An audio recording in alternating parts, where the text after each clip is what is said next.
বিৰাট গধুৰ পৰিৱেশ। ভাইটি, অ ভাইটি, ককাক ইয়াত শুৱাই থৈছে।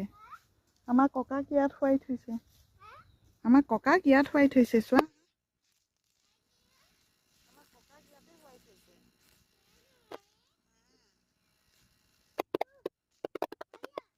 আমাৰ ককাক ঘৰটো বনাই দিম দেই।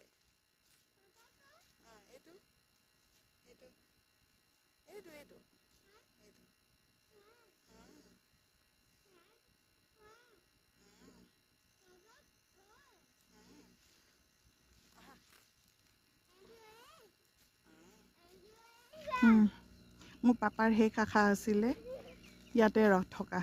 এইডোখৰ মানে তেওঁ এই জেগাডোখৰ তেওঁ মানে ঢুকোৱাৰ আগতে মানে আজি 2 বছৰ 3 বছৰতে আগতে দেখাই থৈ গৈছিলে যে মোক কিবা এটা যদি হয় ভৱিষ্যতে এইখিনিতে মোৰ জিৰণি স্থানটো দিবি। মানে তেওঁ এইটো ফিচাৰী প্ৰায় 6-7 বিঘাৰ এটা ফিচাৰী পাপাৰ। তেওঁ তাৰ কাষতে জিৰণি ল'ব বিচাৰিছিলে, সেইটো কাৰণে পাপাক ইয়াতে জিৰণি দিয়া হ'ল শেষৰ সময়কণত।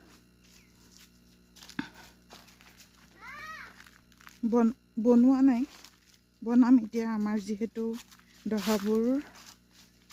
দহা পাতিম মাঘত, দহাৰ আগে আগে পাপাৰ স্মৃতিসৌধটো ধুনীয়াকৈ জোঁৱাইকে বনাব। বহুত কষ্ট হয় মনত পৰিলে দেউতাল পাপালে।